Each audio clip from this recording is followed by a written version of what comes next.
This week was packed. First up, on Wednesday, I had my first clinic session this year. Second up, on Thursday, I went for my first placement session this year. And then to top it all off, on Saturday, it's my mate's 21st birthday and we're going for a night out in Liverpool. So let's get on with it.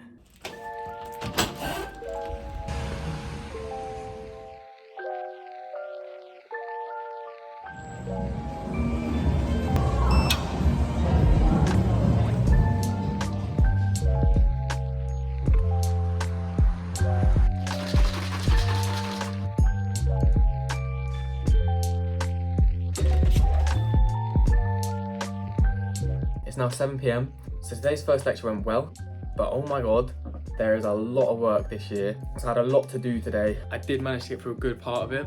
I've got my first draft of my ethics submission submitted to Matt Gregg, my dissertation advisor. I've also managed to get my whole diary and calendar written out for the year for everything that I know I'm going to be doing, except for my placement, which I'll learn on Thursday. And then I've done a full afternoon revision on everything that I need to know for my clinic tomorrow, which included learning a whole new software for clinical notes that they're using this year, which I actually think is going to be amazing because it shows us more how it works in a real life environment where we're recording stuff online onto laptops. And I think that's going to be really cool and make clinic way better than it was last year, which I'm really excited for. For anyone that doesn't know, clinic is essentially where we go into the uni, and as a sports therapist on a sports therapy degree, we have parents, teachers, lecturers, students come into us at this clinic to get free health advice or health care from us as students. They know obviously that it's student care and that we're not fully qualified yet, but it helps you skip the queue on the NHS waiting list. If you need some physio treatment done, you can come to us, and it might not be up to the same standard, we won't have the same equipment, but we're going to do absolutely everything we can, and obviously we are being supervised by our supervisor, so it is still good care. But preparing for that and all that kind of stuff has made today really busy. I'm now going to chill out and relax, and I'm just going to sit down and upload the video I got today, which wasn't much to be honest, because I was so busy I didn't get much video, but I'm going to upload that video that I have onto my laptop and do some first bits of editing for my second video. I'm going to try and do some cool stuff. I'm going to try and learn some new cool stuff. There might be hopefully there's some cool little cuts going on in this last clip, because this is the clip I'm going to be editing, what I'm recording right now. So hopefully there's been some cool cuts going on, might be some subtitles, maybe some effects if I'm lucky, I don't know. Apart from that, I'm just going to get editing and I will see you tomorrow. Hopefully this little bits look great because I'm going to spend a good amount of time on it.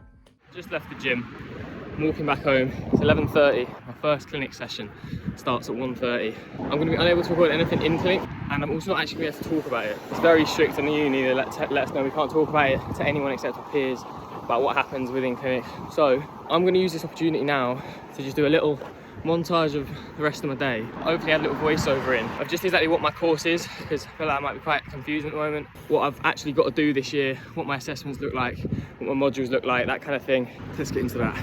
So just to give a brief overview of my university course, the course is called Sports Therapy. I'm doing it at Edge Hill University, which is about a 30-minute train ride from the centre of Liverpool or Liverpool Central Station.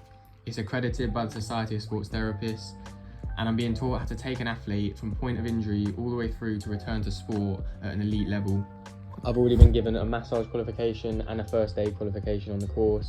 This year the main two modules are teaching me about the spine, injuries and rehab of the spine, and functional rehab, which means looking at how to make sure an athlete has specific rehab for them to get them back to the needs of their particular sport. I'll also do my clinic module, which is essentially me gaining real world experience, where I go to clinic and I'm treating actual patients that come in from the uni, so students and teachers, that kind of thing, and also where I go to Wigan on my placement and I learn what it's like to work in an actual football club. On top of all that, I've got my dissertation, which I'm doing on the ACL, which is a ligament in the knee that's quite commonly injured and also has a really long time out. It takes about 8 months for a normal person to heal the ACL. It can also require surgery a lot of the time, and I'm looking at how the playing surface can affect loading of this particular ligament to see if that relates to injury rates. So that's just a really quick overview of my course. Hopefully that makes a bit of sense and updates anyone that doesn't know about it.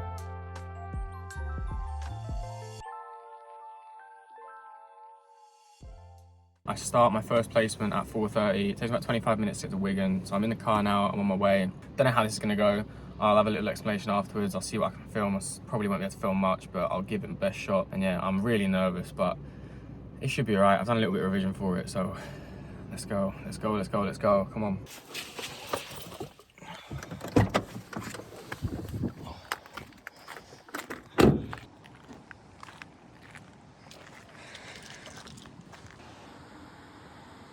Okay, we've done the induction. I didn't actually do anything. It was really quick. Don't know if you can tell, I'm excited. That was so awesome. So essentially, my placement this year is going to be 3 hours a day, 2 days a week. Absolutely amazing because it fits perfectly around all my uni stuff and it looks so good in there. So good. Like, you can tell it used to be a Premier League club. It is amazing, that academy. And the people there seem awesome. I can't wait. I cannot wait. Yeah, that placement's going to be amazing, I can tell. I can't wait to get involved there. They're going to be there every Monday and Tuesday, which is great because the days don't have anything, so it's just something to cap the day off each week. Got a lot of work to do for uni. I'll probably show my to-do list when I get back inside now, but oh my goodness, it's big already. Obviously, I've only had one day. I'm going to have another day of stuff added onto that tomorrow. It's looking busy, but I don't really mind busy. It keeps my mind occupied. I need stuff going on up top, otherwise I end up sitting thinking too often.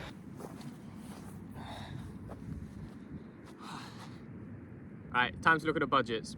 This week has been a pretty good week in terms of money budget. I've managed to save £54, which is huge. It means that I've first week here gone over my goal of saving £50 a week. I actually don't expect that to continue, but I think I'll be able to make it back when I'm working more and I'm bringing in money. Because this week, obviously, I haven't done a food shop, which is a lot of money saved, and I also haven't had to pay any petrol costs, which is a lot of money saved. So there's two big outgoings that I haven't had any of this week, really. I've had a little bit of food that I've been buying for, but it's just bits and bobs. It's been a bit of meat, a bit of pasta. I'm still managing to live quite well off the food shop that my parents did when they dropped me off. Next week, that probably is going to change, and on top of that, my petrol's already at half, so I think probably 2 weeks' time I'm going to have to fill that tank up. Saying that £54 is without any extra add-ons, any extra outside work coming in, which is great as well, because it shows that I can, on my basic minimum budget, get through a week and still get into my savings what I want to get into my savings, as long as I play it right. The budget runs from Friday to Friday, so today, which is Saturday, isn't going to count in that budget. Now tonight I am going out for my friend's 21st birthday, which means next week is probably going to be an expensive week. On top of that, the week after I'm going down to Nottingham for another friend's 21st birthday, so we have 2 expensive weeks coming up. I'm still going to budget. Even on these nights out, I'm going to be saying I can't spend money, but I'm also not going to sacrifice the night and not enjoy myself, because as much as I want to save and I want to travel, I don't want to make my life at uni miserable. I still want to go out with all my friends and have a good time. That social life is still really important. I haven't had any outside money coming in this week. It's been on a basic budget, and in the next few weeks that's going to change because I'm working at Anfield a couple of times, so I'll get a couple £100 coming in through that, which is going to allow me to save a bit more. So hopefully, if one week I don't quite make the target, I'll be able to make up for that the week after. The time spent graph looks alright. I'm not getting enough sleep. I am doing work on that. I've been going to sleep at like 3 AM, having to wake up at 8. It's been a bit rough. There's a lot of unrecorded hours this week. I've struggled to record my time, to be honest with you. This is something that I need to figure out and fix, and I'm going to work on it over the next few weeks. You can see that I've spent quite a lot of time exercising, quite a lot of time on uni work. There's been a good amount wasted as well, and I think a lot of the unrecorded hours could well have been wasted hours, to be totally honest with you. I've also added a little editing section in there. You can see how much time I'm spending on my laptop editing, which is actually more than I was expecting to be. That could become an issue later in term when I've got a lot of uni work going on, but hopefully it won't. I have done a lot of editing this week trying to learn how to do stuff, so it is a little bit of an inflated figure. I also have one more really exciting update this week. I have booked my first bit of travel for the summer. So it is locked in that I am going to be in Budapest from June 18th through to the 22nd of June. I'm going to be there to watch a Coldplay concert, and that is an absolute dream come true for me. I love music, I love Coldplay. I'm going with my friend Freddie. So far, with the tickets, the flights, the hotel, and the expected spending, which I inflate, I think that little bit of time away is going to cost me about £700. It's very expensive for the short period that I'm going for. Much more expensive than I'm going to expect to spend on a lot of my trips away, but it's a lifetime experience and I really want to do it, so I'm happy to spend that money on it. Now, as I mentioned before, I've got Ollie Howard's birthday tonight. We're going into Liverpool for his 21st. It's going to be a sick night. It's probably what everyone's been waiting for if you're watching the video and you're one of my friends at uni. So I'm going to get into that now. So let's get that montage going.